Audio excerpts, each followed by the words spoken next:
What if one of the most powerful men in America quietly helped spark the investigation that could have exposed one of the darkest scandals in modern history, and no one ever told us why?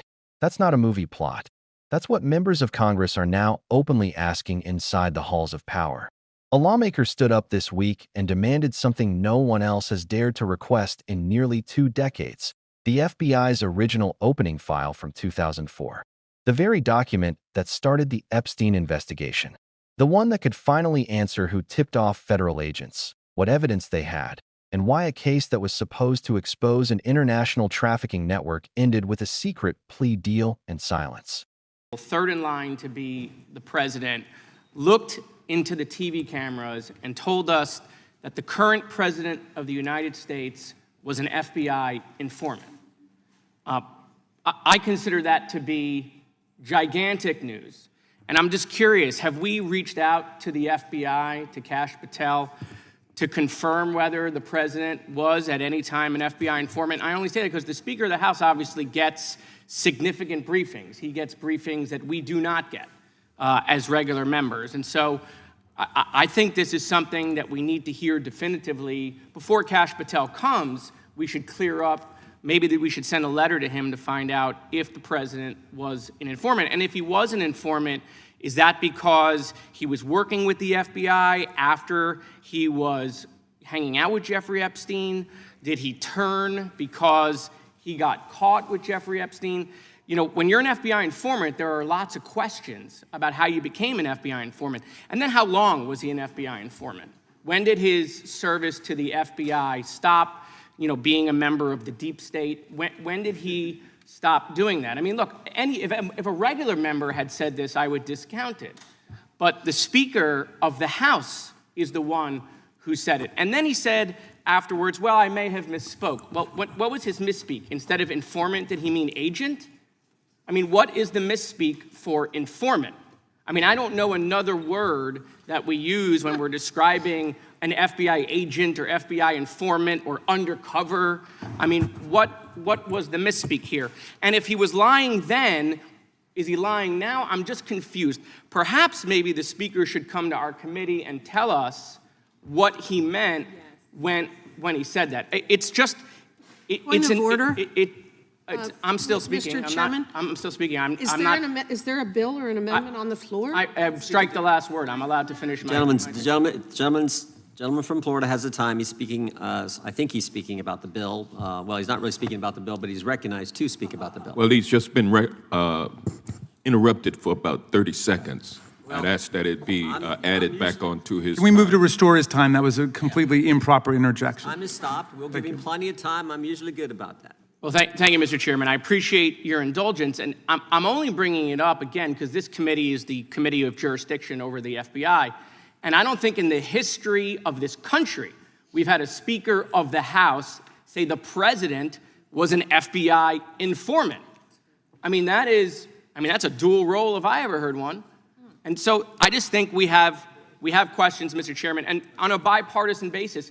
Maybe the answer is no, he wasn't an FBI informant, and that's fine if the answer is no. I just think we need to hear from the FBI. The Speaker has confused the American people whether Trump was working with the FBI against Jeffrey Epstein because he had information about Jeffrey Epstein, because he was there for a long period of time, and then got turned maybe by the FBI. I mean, did Trump ever go undercover? I mean, these are questions that the Speaker has raised. By the way, President going undercover would be interesting, you know, but these are questions that he's raised. That is not a misspeak. There is not another adjective or verb for FBI informant, right? I understand the president kicked him out of his club. That doesn't make you an FBI informant. So I think we need to get to the bottom of that. Will the gentleman yield? I will. Just to add on to that, in 2002, the president said that he was aware that Jeffrey Epstein likes girls on the younger side. In 2003, he provided a birthday card with the shape of a woman, his clear signature for anyone who actually looks at it, and references a secret. in 2004, the FBI initiated an investigation into Jeffrey Epstein.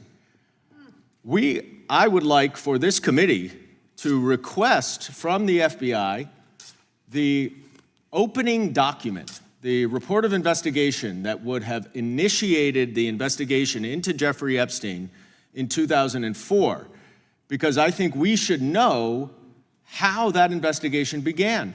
We know that President Trump had a falling out with Jeffrey Epstein around that time.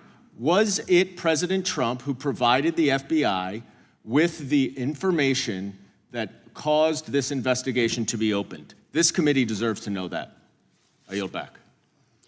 Gentleman yields back. Who seeks recognition? And what makes this moment even more explosive, it didn't come from activists, journalists, or internet sleuths. It came from inside the government itself, from lawmakers who said, enough. The American people deserve to know who opened the Epstein investigation and how it mysteriously vanished into sealed courtrooms and backroom deals. Because this isn't just about a man who preyed on the vulnerable. It's about whether the most powerful institutions in the country looked the other way, and why. During a tense committee hearing, Congressman Jamie Raskin turned what sounded like a procedural debate into a moment that froze the room. With cameras rolling and colleagues interrupting, he demanded something simple and radical at the same time: full transparency. He wanted the FBI to release the 2004 report of investigation, the document that officially opened the Epstein case. Think about that. 20 years later, the government still hasn't released the record of how one of the most infamous criminal probes in U.S. history began. Raskin didn't just ask for curiosity's sake. He wanted to know why that investigation began when it did. Who made the call? Who supplied the information that made federal agents open the file? Because according to his line of questioning, something happened in 2004 that changed everything. A fallout among powerful people, followed by the sudden activation of an FBI case that would eventually expose one of the most shocking patterns of exploitation in modern memory. He asked for the names, the details, the signatures, everything that would reveal how the Bureau first decided to look into Epstein. And suddenly the hearing shifted. What sounded like another routine session turned into something else, a demand for the truth that many in power have quietly avoided for years. It's easy to forget how strange the timeline really is. The FBI officially opened its Epstein case in 2004.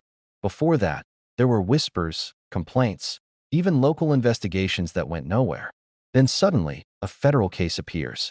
Draft indictments were drawn up, reportedly covering dozens of counts: trafficking across state lines, conspiracy, possibly even financial crimes. And then it just stopped. Instead of a sweeping federal prosecution, Epstein walked away with a state plea deal so light it barely qualified as punishment. A sentence that allowed him to leave jail almost every day, continue his business, and keep much of his network intact. Something about that transition never made sense. How a sprawling federal case shrank into a single state charge. That's the mystery Raskin zeroed in on. The opening document, he said, could explain who started it all, who was targeted, and why that paper trail suddenly went cold. If that document were made public, it wouldn't just satisfy curiosity. It could rewrite the entire understanding of how this case began. Because whoever filed that opening report may have been closer to the scandal than anyone realized. But that's where the paper trail goes dark. The FBI, the Justice Department, and the prosecutors involved have never released the initial documents that triggered the 2004 investigation. There's no public record of who the informant was, what evidence they submitted, or what conversations happened inside federal offices before Epstein's case was quietly rerouted to state court. That silence is what Raskin challenged. He wasn't asking for gossip or tabloid material. He was asking for the process, the official justification for how the government handled one of the most disturbing criminal operations in modern history. Because when law enforcement turns a potential federal case into a plea deal that lets a suspect keep his freedom, the public deserves to see why. Who made the decision? What legal reasoning did they use? Were there immunity deals, cooperation clauses, or undisclosed understandings that protected anyone else? And that's what makes the 2004 opening report so important. That single document could show who came forward first, how federal agents described their early evidence, and what directions the investigation took before it vanished behind redactions.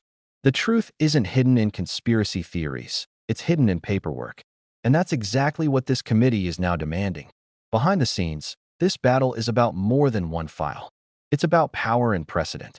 When Congress tries to compel the FBI to release internal documents, it tests how transparent our institutions are willing to be. Raskin and others reminded their colleagues that oversight isn't theater, it's their constitutional duty.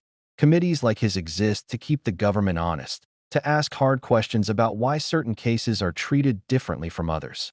And if the Bureau or the Justice Department refuses to hand over the original Epstein report, the refusal itself becomes the story. Because what possible reason would there be to keep it secret after 20 years? National security? Ongoing casework?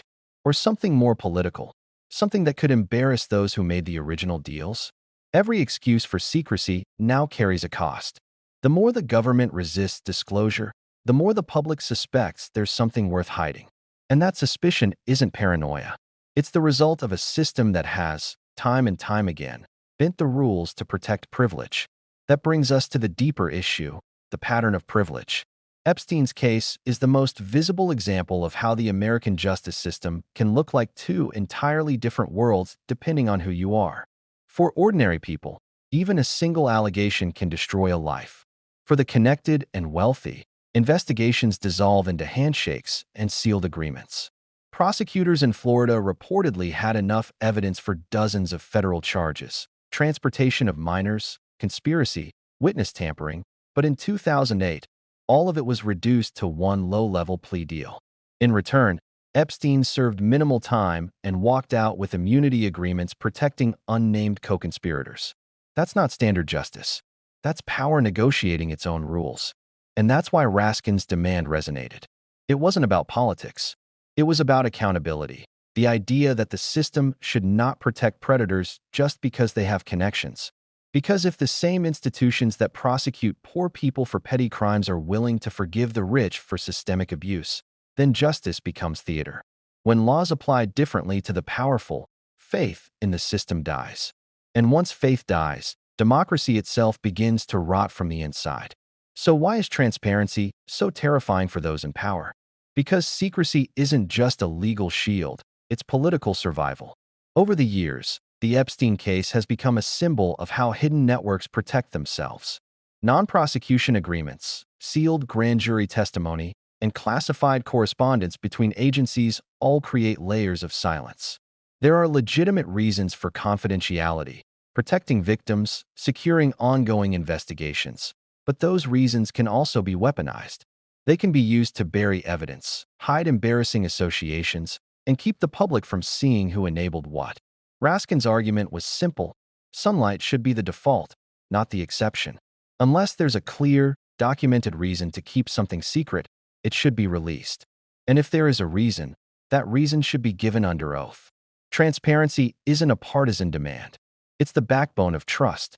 And if transparency threatens certain people, maybe that's because exposure would reveal how deep the rot goes. When Raskin pressed this issue in committee, something fascinating happened. The tone shifted. Some lawmakers rolled their eyes, calling it off-topic or not germane. Others tried to shout him down, saying he was grandstanding. But he stayed calm, redirecting the focus again and again to victims, to oversight, to the public's right to know. That persistence is rare in Washington. It's easier to score political points than to demand documents that could shake institutions. But Raskin refused to move on. He insisted that secrecy isn't neutral. It's a choice that protects certain people at the expense of others. He reminded the room that transparency is not a weapon of the left or the right. It's a moral discipline. The idea that power should always answer to the people it governs. That's what made the exchange powerful. It wasn't shouting for headlines. It was quiet insistence, the kind that makes other people nervous precisely because it's so reasonable. And maybe that's why it rattled the room. Because when lawmakers start asking for paper trails that have been buried for decades, people start to wonder what else has been hidden. The larger lesson here is one most Americans already feel deep down. Legal outcomes are not just legal. They're political, moral, and deeply human. A plea bargain isn't just a piece of paper. It's a choice about who gets mercy and who gets punished. It tells us whose pain matters and whose doesn't. Oversight, when done right, exposes those choices. It forces institutions to show their work, to explain why certain cases vanish while others are pursued aggressively. And it reminds the public that justice doesn't happen behind closed doors. It happens under the light of scrutiny. Transparency is the best disinfectant against corruption. When the public can see how decisions are made, power becomes accountable. Deals made in darkness lose their grip. That's why hearings like this matter. They're not entertainment, they're stress tests for democracy. They show whether our institutions can survive exposure or whether they crumble under it. Because at the end of the day, secrecy isn't safety, it's control. And when control replaces truth, corruption wins. So what should viewers take from all this? First, that accountability doesn't happen on its own. It has to be demanded. Documents don't get released because agencies feel generous. They get released because people refuse to stop asking. Second, justice without transparency isn't justice at all. Every sealed file, every redacted page, every no comment chips away at the idea that the system serves the people. And third, this moment isn't about one man or one scandal. It's about whether the law itself still means anything when money and power are involved. Raskin's call for full disclosure is more than political theater. It's a test of whether America still believes in the principle that justice must be visible to be real. Because when crimes against the vulnerable are hidden behind classified stamps, when plea deals are brokered in silence, and when truth becomes negotiable, the system stops serving the people who built it. And that's when democracy stops being democracy. So the next time you hear that another file can't be released or that another investigation must stay sealed for legal reasons, ask yourself, who benefits from that secrecy? Who loses from that silence? Because if secrecy keeps shielding the powerful, then the cover-up isn't just a story. It's the system. This isn't just a political debate. It's a moral reckoning. Transparency versus privilege. Accountability versus impunity. Light versus shadow. And history has always sided with those who demand the light. So keep watching. Keep questioning. Because truth doesn't stay buried forever, not if enough people keep digging. If you believe sunlight is still the best disinfectant, if you think power should answer to the people, and if you refuse to let corruption hide behind classified walls, then don't just scroll past this. Hit subscribe, share this video, and stay tuned. Because the story's not over yet, and what comes next could finally expose what's been hidden for far too long.